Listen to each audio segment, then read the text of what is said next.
एक बार फिर से 2024 चुनाव से पहले खेल शुरू हो गया है, खासकर मीडिया को डराने का। इस समय जब मैं आपसे बात कर रहा हूं तो द वायर के एडिटर, संपादक और उनके रिपोर्टरों पर सिद्धार्थ बाजार पर रेड पड़ रहा है। दरअसल एक खबर छपी थी मेटा को लेकर, उसमें अमित मालवीय का नाम था। मेटा मतलब फेसबुक के जो मालिक हैं। ये बात सही है कि फेसबुक ने माना था कि मेटा के दक्षिण एशिया के सबसे पहले आदमी हैं अमित मालवीय, जो कि बीजेपी आईटी सेल के हेड हैं, वो हैं। इसको लेकर खबर चली थी। उसके बाद अमित मालवीय ने शिकायत की और उसके बाद से रेड पर रहे हैं। सिद्धार्थ वरदराजन के आवास पर रेड पर रहे हैं। और आपको बता दूं द वायर के जो बेनू हैं उनके यहाँ रेड पर रहे हैं। और इस समय कई लोगों के यहाँ रेड पर रहे हैं। और आप समझिए कि किस तरह से मैं आपको बता दूं कि जो रेड पड़ा है उसके पीछे की भी खबर बताऊंगा कि किस तरह से सिद्धार्थ वरदराजन के घर पर जो रेड पड़ रहे हैं। सोचिए, इस देश में टीवी अखबार से रोज फेक न्यूज फैलाए जाते हैं। आपको सबको याद होगा जी न्यूज के एंकर ने प्राइम टाइम शो में किस तरह से एक गलत खबर को ट्वीट किया था। उसके बाद भी उनको बचाया गया। नोएडा पुलिस ने बचाया, सरकार ने बचाया। अमन चोपड़ा किस तरह से फेक न्यूज फैलाने के आरोप में टीवी 18 पर सिर्फ 50,000 रुपए का जुर्माना हुआ। तो टीवी पर बैठकर रोज झूठ परोसा जा रहा है, हिंदू मुस्लिम कराया जा रहा है। तमाम एथिक्स का जो है वो उनको अनफॉलो किया जाता है। लेकिन एक सिद्दीकी कप्पर अभी भी जेल में, उनके खिलाफ जांच चल रही है। प्रशांत कनौजिया को जेल में डाल दिया गया था। उसके बाद आपको बता दें कि पत्रकारों की सिर्फ बात कर रहा हूं मैं, सिद्दीकी कप्पन को जेल में डाला हुआ है। अभी भी उन पर मनी लॉन्ड्रिंग का केस चल रहा है। प्रशांत कनौजिया शेड्यूल कास्ट थे, उनको एक बार जेल में डाल दिया गया। सिद्धार्थ वरदराजन के यहाँ जो है वो छापा चल रहा है। तो आप समझिए ये सब सिम्टम्स है कि आप खबर न दिखाए। आज सोचिए, मोरबी में पुल गिर गए, 100 से ज्यादा लोग की मौत की खबर आ रही है सामने। अगर आप कल्पना कीजिए कि यही घटना बिहार में हो जाती और तेजस्वी यादव नीतीश कुमार मुख्यमंत्री होते, मीडिया खाल उधेड़ देती। और कल्पना कीजिए कि नीतीश कुमार किसी रैली में प्रचार कर देते, तो मीडिया क्या करती, इस्तीफा ले लेती। लेकिन गुजरात में हादसा भी हुआ। यह भी खबर सामने आ रही कि घड़ी बनाने वाली कंपनी को ठेका दिया गया था। यह भी खबर आ रही कि स्थानीय प्रशासन के मना करने के बावजूद भी पुल को खोल दिया गया। यह भी खबर है कि टिकट लिए जा रहे थे। और उससे भी भयानक खबर है कि आज प्रधानमंत्री ने 2 चुनावी रैलियां की, 2 बार कपड़े ही बदले। तो ये सब मीडिया का दौर है और मीडिया में जो चल रहा है वही सब आपको दिखाया जा रहा है। और मीडिया पुराने वीडियो शेयर कर रही है, कह रही है कि साजिश हुई है।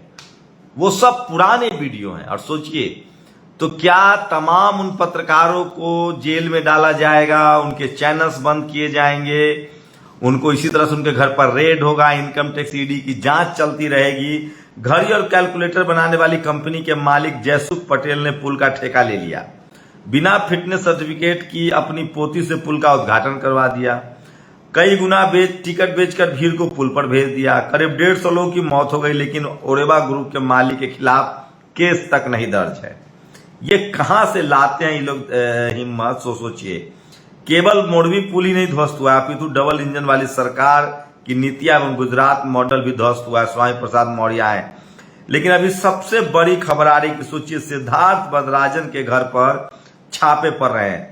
Delhi police are conducting raid at the house of the Wire founder Siddharth Varadarajan, editor MK Venu. तो आप कल्पना कीजिए कि सरकार से सवाल पूछने पर आपके खिलाफ केस दर्ज होगा।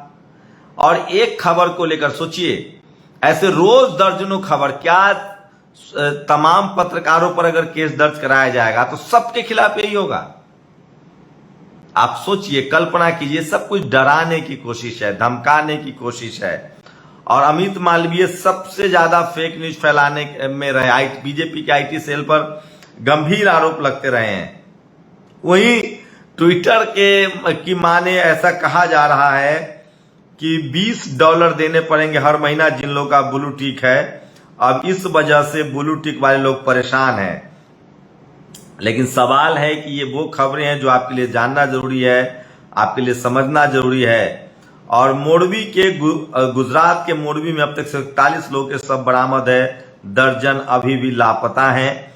लेकिन चूंकि गुजरात में चुनाव है तो प्रधानमंत्री आज 2 रैली कर चुके हैं। उसके बाद वो सरदार पटेल की मूर्ति पर भी गए हैं जहां आज उनकी जयंती है। सोचिए, लौह पुरुष सरदार पटेल जिनकी आज जयंती है, लोग इंदिरा गांधी जी को भी नाम याद कर रहे हैं। सोचिए सरदार पटेल की क्या शख्सियत थी।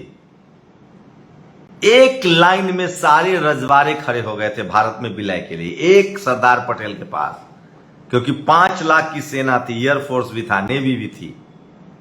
सरदार पटेल ताकतवर, मजबूत मनोदशा के आदमी थे।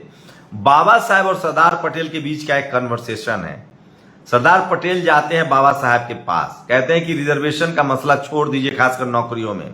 सरदार पटेल को बाबा साहब कहते हैं कि आपको नेहरू जी ने भेजा है, ऐसा है मैं ड्राफ्टिंग कमेटी से ही रिजाइन कर देता हूं। सरदार पटेल उस चिट्ठी को फाड़ देते हैं। बाबा साहब ने चिट्ठी लिख रखी थी रेजिग्नेशन की। सरदार पटेल कहते हैं कि मैं किसान का बेटा हूं, मैं बीज को देखकर पता कर लेता हूं कि फसल कैसी होगी, और मैं चाहूंगा कि किसी भी कीमत पर आप संविधान सभा में रहें, तभी यह बेहतर मुल्क बनेगा। आरएसएस को उन्होंने बैन किया। कोई बीजेपी का नेता बताएगा कि आरएसएस को क्यों बैन किया गया था?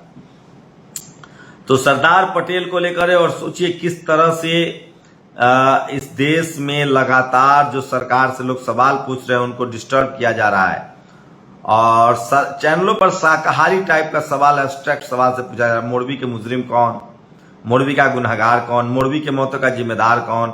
यही अगर बंगाल या बिहार में होता तो मुख्यमंत्री का चेहरा स्क्रीन पर होता। ये मैं नहीं कह रहा, अजीत अंजुम कह रहे हैं।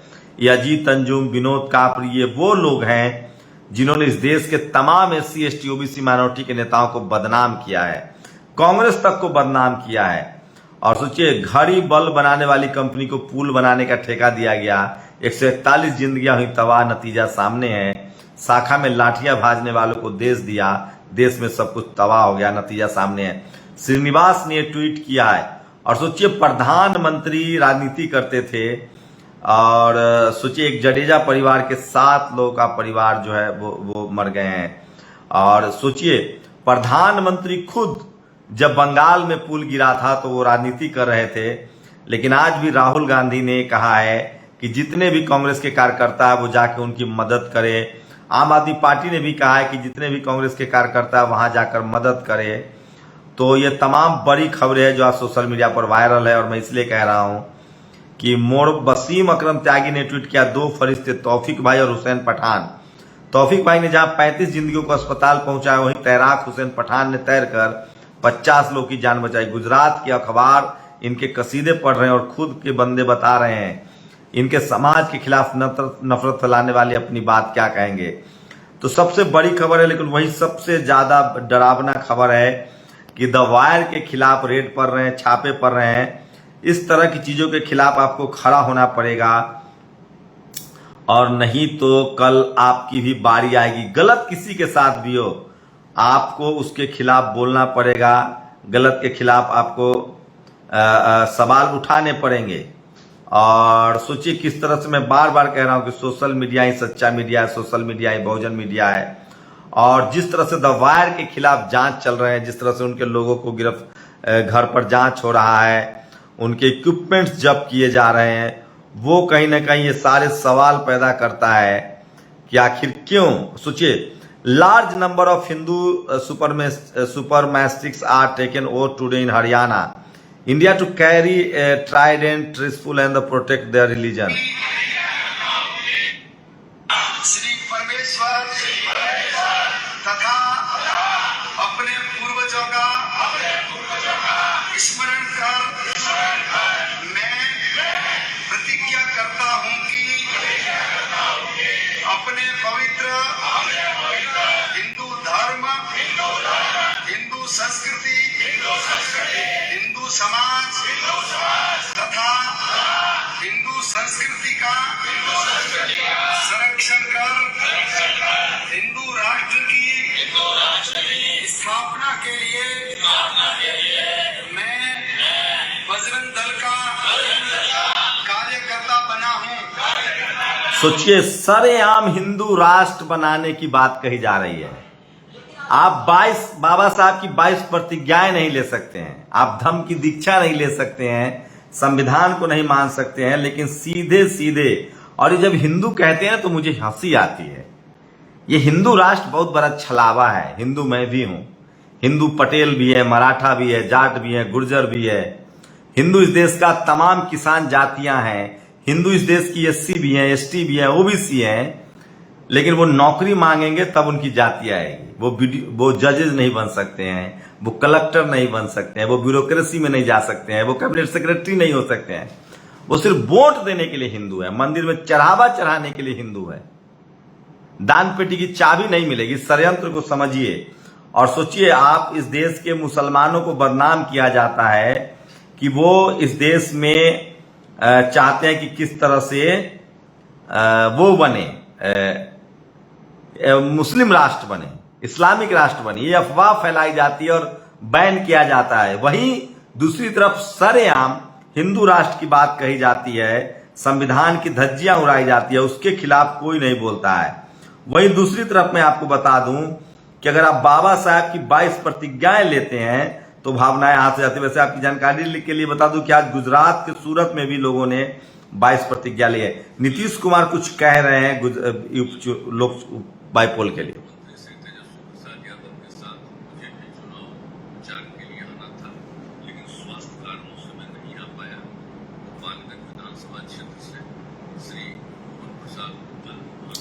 ये नीतीश जी का वीडियो है, वो उनकी तबीयत ठीक नहीं है।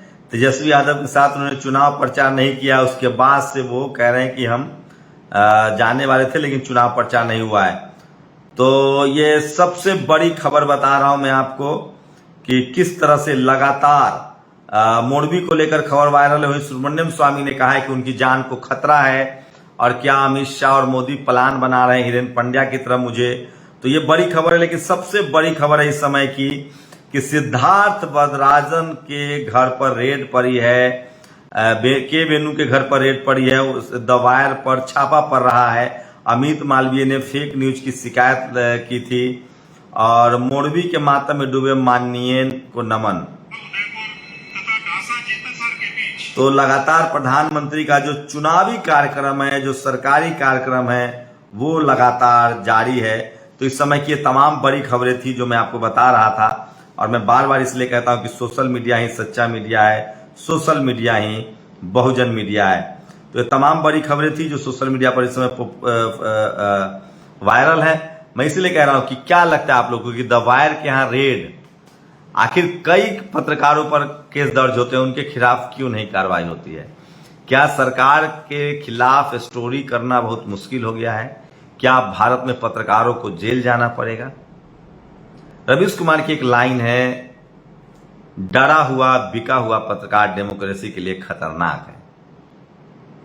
तो इस समय की बड़ी खबर है कि द वायर के एडिटर, संपादक, फाउंडर सिद्धार्थ वदराजन के वेणु के घर पे रेड हुआ है। और वो भी रेड करवाने वाले में जो एप्लीकेंट है, जिनका नाम है, वो अमित मालवीय हैं, जो कि बीजेपी IT सेल के हेड हैं, बीजेपी के नेता हैं। उनके कंप्लेन पर पुलिस कार्रवाई कर रही है। सवाल है कि जो लोग सरेआम टीवी पर फेक न्यूज फैलाते हैं, उन पर कार्रवाई कब होगी? शुक्रिया। आप लोग अपनी प्रतिक्रिया जरूर दीजिए। नेशनल दस्तक की आपसे गुजारिश है कि अगर इसको बचाना चाहते हैं तो नेशनल दस्तक को सब्सक्राइब करने के लिए रेड कलर के सब्सक्राइब बटन को दबाएं, फिर बेल आइकन की घंटी दबाएं। नेशनल दस्तक को बचाने के लिए बहुत जरूरी है कि हर खबर को शेयर करें, लाइक करें, कमेंट जरूर करें।